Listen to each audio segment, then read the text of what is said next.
Sadan Farasat, many are calling it very progressive, quota within quota. Interesting also to note what the 4 judges said when they spoke of excluding the creamy layer. What legal implications do you make that this judgment would have?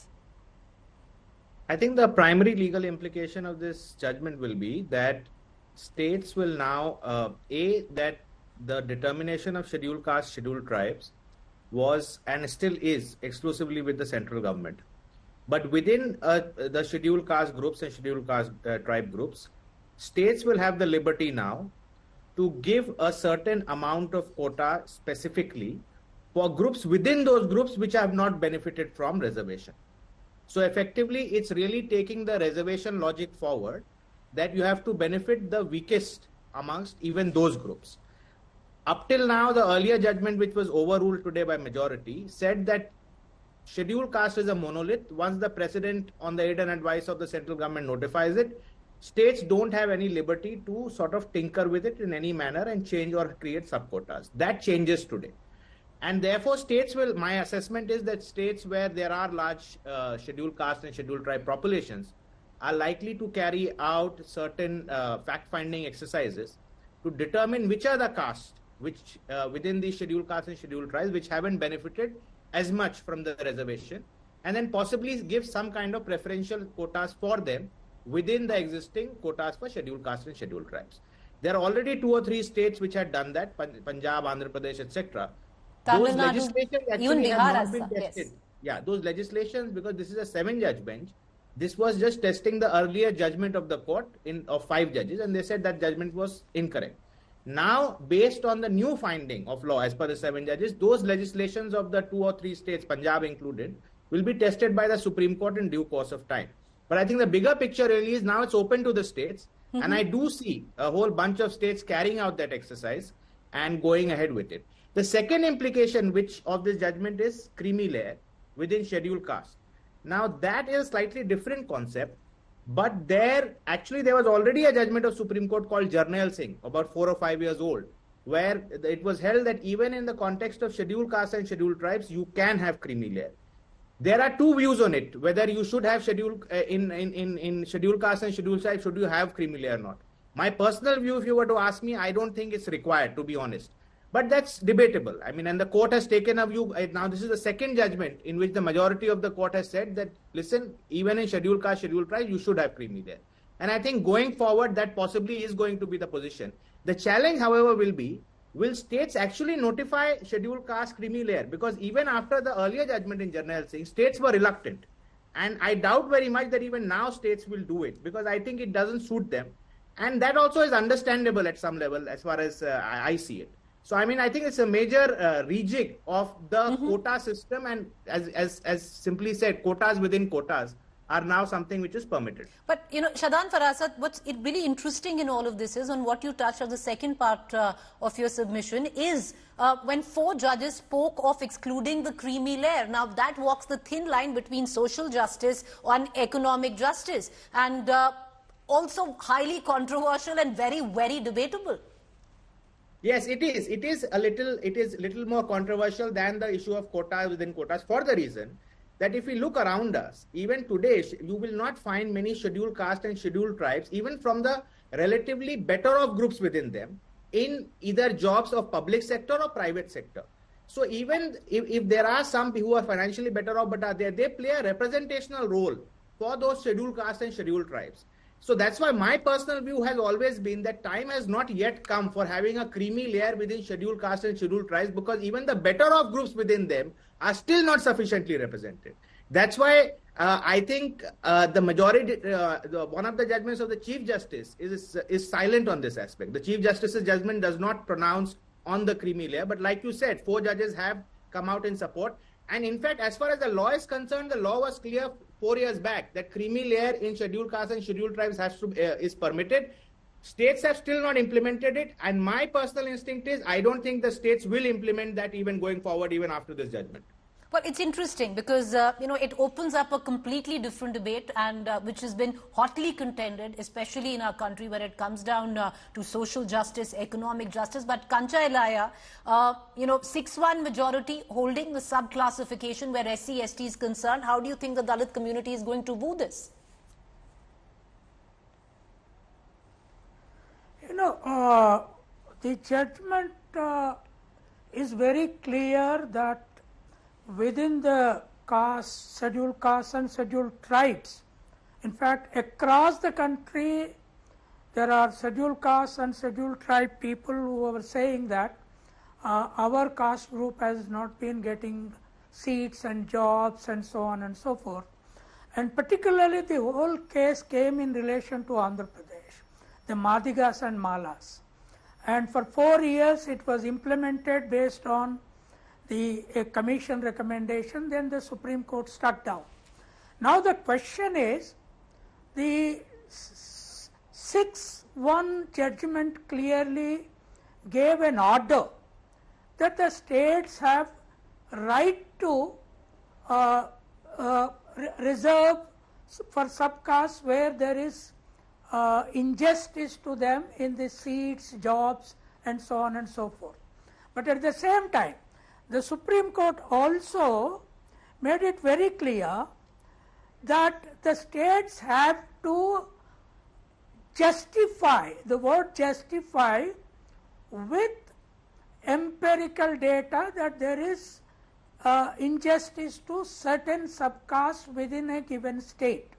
Now this underlines caste census is absolutely necessary, because even in scheduled caste, scheduled tribes, there is no each caste data based on census. Now without census, even in Andhra Pradesh, Telangana, where it was earlier implemented based on a commission recommendation called Ramchandra Rao Commission, 7% was given to Madigas, that is Chamars, and 6% to Malas and subgroups within that. Now this can be challenged based on the empirical data. Now how do they calculate? So and so caste does not have enough representation in jobs, in seats and in the center. How does the center deal with this? Without caste census. Supreme Court, without stating, it underlined evidence with empirical data means only caste census now. That is one point is very clear. The second issue is, I don't think it is an order now. 6 judges on one side, 1 judge on one side, the judgment pronounced by Chief Justice is the main. Certainly, the opinions of judges on the creamy layer cannot be taken as a judgment by the state. But it is but 4 judges. Kanchal, I'll bring in Mr. Farasat on this because it's interesting if you read the judgment copy, because Mr. Farasat, 4 of the judges have clearly stated as a directive. Preeti, the point is, let Mr. Elia complete and you come in after that. Go ahead, sir. Make your point. Make your point. I'll just, for 30 seconds. So you're right, for the issue of creamy layer did not directly arise in this case. This was a case of subcategorization, correct? The creamy layer issue arose only as an academic issue in this matter. Therefore, it's possible for somebody to argue that the opinion of the 4 judges insofar as creamy layer is there, although they have very clearly expressed their view, is what we call in legal term obiter, which is not the ratio of a binding judgment, right? But that I don't think makes any difference to the legal position, for the reason, like I said, there's an earlier judgment of 5 judges which has unanimously held that in scheduled caste and scheduled tribes, that is a Jarnail Singh judgment, holds that for scheduled caste and scheduled tribe you can have creamy layer, right? So therefore there is nothing new to that extent. It's just that these judges after 4 years in today's judgment also say that we agree with that position. So the position of creamy layer in scheduled caste, scheduled tribes does not arise from today's judgment. It arises from an earlier unanimous 5-judge judgment. So that's the short point. The law is very clear as of today, unless reversed in the future. The law is clear that in scheduled caste and scheduled tribes, you should have creamy layer and exclude them.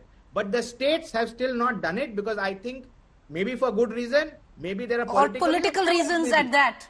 Yes. All right. Okay. And Kanchal, that I'll come down to my question. Apart from that, okay. Yeah, I agree with him.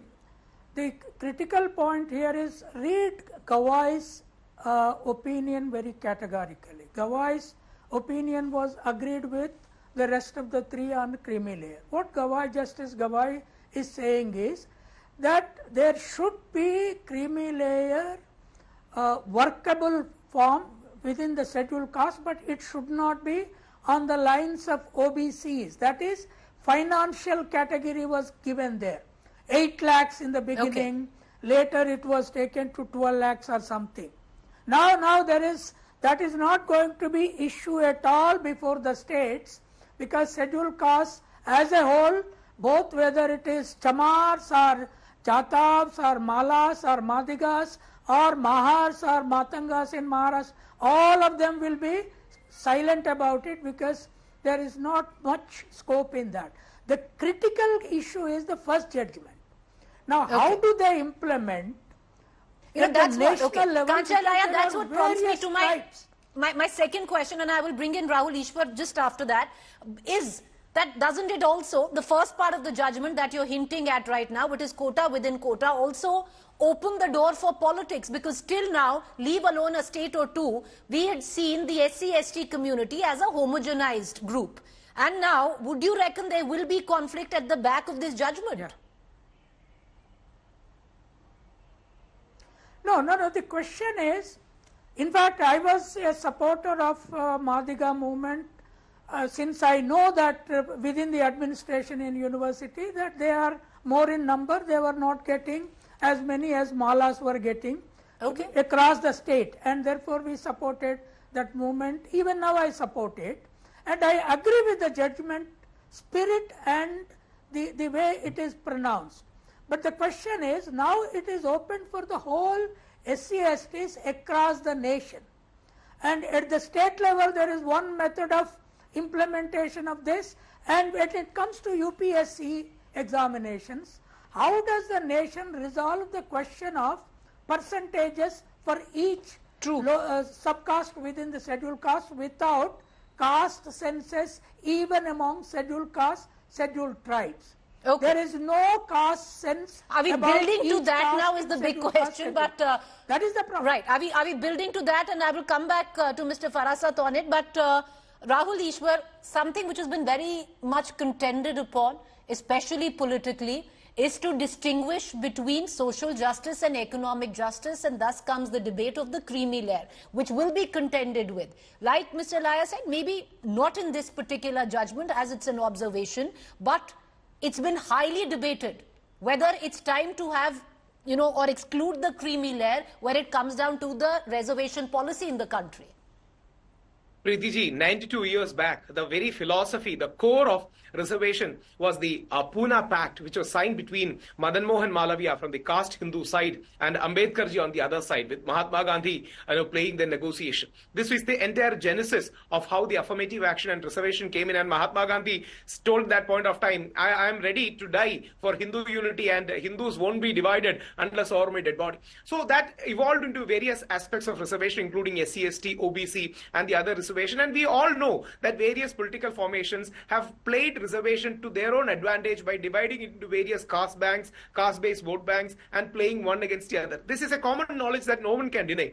There the questions, two questions also arises. One of economic justice. All those people from particular A community who has got the benefit of reservation, who have come forward in the families, shouldn't the other lesser privileged among their own scheduled caste and tribes get the benefit? Is it not a natural question to ask for? So naturally there should be a creamy layer concept, and that should be a welcome concept. It's a common understanding that there are people who are well off from backward communities who are doing much better, and their representation should go to the less privileged. I am from a Brahmin community. There are much more poor people in Brahmin community who doesn't get any support or help, and that's also a known thing. That's the reason why we need to recalibrate. Even Pujaniya Sarsang Chalak of RSS, Mohan Bhagawatji, they are never against reservation.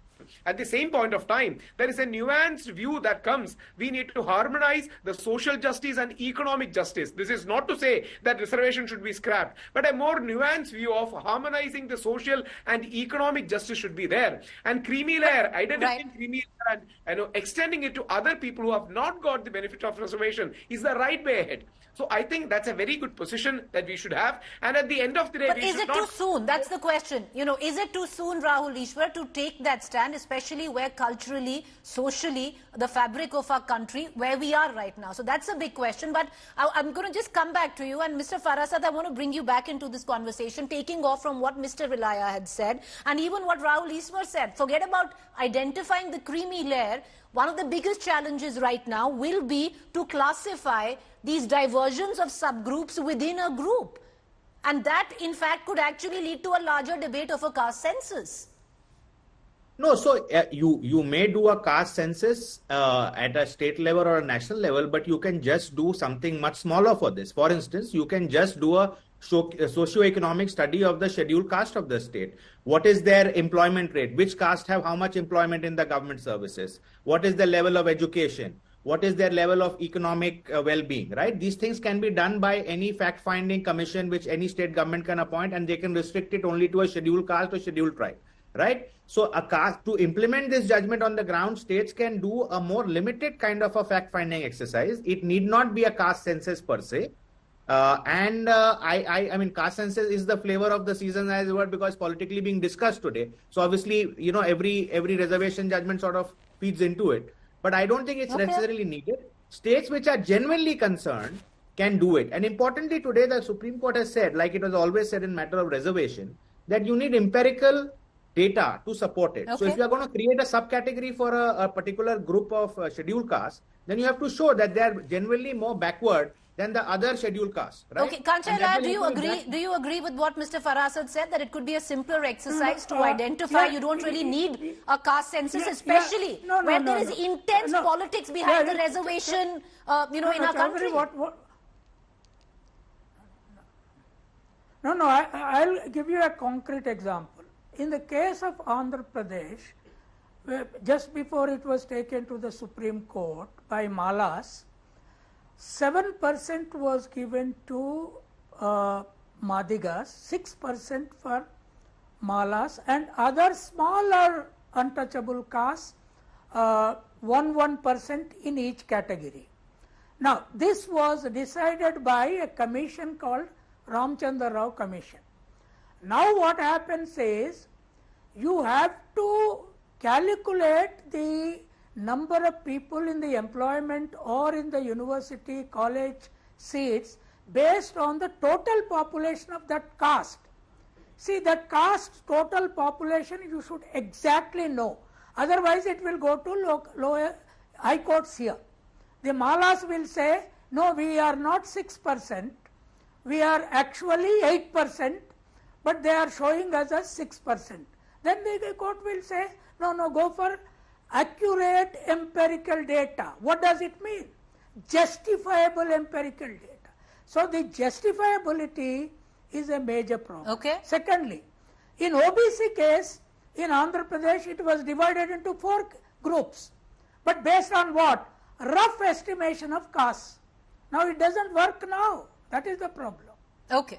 Rahul Ishwar, you want to make a point? Come. So it takes a lot of time to implement. All right, which is fair fact. It will take a lot of time to implement, especially on how aggressive politics is behind the reservation policy in our country. Go ahead. We discontinued our practice of enumerating caste even as early as 1931, which some of the states in the modern day may have done, is to dissuade the whole idea of casteism. India, as we know, is a land of various communities, but casteism should not tear us apart. That was the noble idea behind this, and people like Mahatma Gandhi and Ambedkar worked on it in a big way. We need to find that consensus, and they agreed. Even Mahatma Gandhi used to say that Ambedkar is not breaking our heart, is itself a part of self-restraint from Ambedkar. Our communities have been mistreated for centuries or thousands of years, as Mohan Bhagwatji said, but the way ahead is more integration. The way ahead is not dividing ourselves into more castes and sub-communities, but rather unifying as a community, and yet justice can be given to them. So I doubt whether this can be an argument. But Rahul Ishwar, many would say it sounds great, but could be a utopian concept, especially in the times that we live in. But appreciate your submissions. Okay, Mr. Farasad wants to make a point, but I want to come down to that, because are we now, where the creamy layer is concerned, Mr. Farasad, could actually now move towards the legislature looking to make laws where the creamy layer is concerned?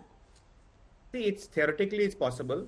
Constitutionally, the position now is clear that you can have creamy layers in scheduled castes. Earlier, the position pre-Jarnail Singh used to be that you can't. Creamy layer is a OBC concept alone. Now that's not the case. So theoretically, yes. Practically, I don't think so. I think we've just had an election in the context of reservation being a major issue. I don't see any political party touching that at all. I don't see any state government trying to move and identify creamy layers within scheduled caste. And I think nobody's going to go there is what you're saying. Reasons, I think there are good reasons. Like I said, I think representation of even scheduled caste generally is very poor today, even today in government service, at Secretary Government of India, Additional Secretary Government of India. Look at the numbers. Even so, who are you going to exclude? The point really is theoretically yes, but even those creamy layers, they don't really. It's not like the OBCs there. And Mr. Ilaiah, you leave alone the creamy layer as well, but at least now we are looking at it. Might be a landmark progressive judgment, but at least we are standing very far from it being applied to the SC/ST community. Do you agree? No, I agree that, the judgment has come. It is a good thing to happen that. The only critical point is on the question of creamy layer. See, for example, one of the judges said that those who already reached IAS, IPS, central services level should be excluded. Okay. Now, creamy layer idea cannot be applied to mere positions. So, in the OBC case, it was fixed on the financial front only, economic gradation. Now, similarly, Supreme Court should have done something about it. I would have definitely agreed with that. Okay. But Supreme Court left it quite open as opinionated judgment. That is still is not going to happen. Okay. But on the question of caste census, what Rahul was saying is, see, caste census making itself does not make increase casteism. It is a kind of identity for transformation. So, this identity of transformation does not disunite either religion or nation. This is a whole absolutely absurd argument. It is for transformation. Therefore, this judgment Rahul wants to come. makes a case for that. Okay, because you made a point on what his arguments were. Rahul, yes, come in quickly, sir. I need to close the bullet. I have huge respect to Kancha sir, but please remember the argument I raised was the argument of the father of the nation, Mahatma Gandhi, who in effect went to the fast, to stop communal award from happening, and he said, "I won't let this casteism triumph over the common Hindu unity." We concede that there has been historical injustices, but the way it is not dividing but more integrating. Kanchala, 10 seconds, sir. I need to wrap the show. 10 seconds, quickly, sir. You wanted to come in. No. See, nobody is saying that caste should not. Ambedkar himself said caste should be annihilated. Right. I have been writing tons and tons, caste should be annihilated. Who is saying caste should be there? But through the process, how do you bring out the lowest of the low, most untouchable, most deprived, with a method? Rahul Ishwar agrees on that. Supreme Court agreed. He's nodded on that. He agrees on that. Agreed. So I'm going to just close the show or the debate at least on this. I appreciate all three of you for joining us. It's quota within quota, landmark, progressive, yes, leave alone exclusion of creamy layer, even implementing the quota within quota in states where there is a fair amount of aggressive politics when it comes down to the reservation policy in our country. Will it happen anytime soon? Sadly, what it looks like, no.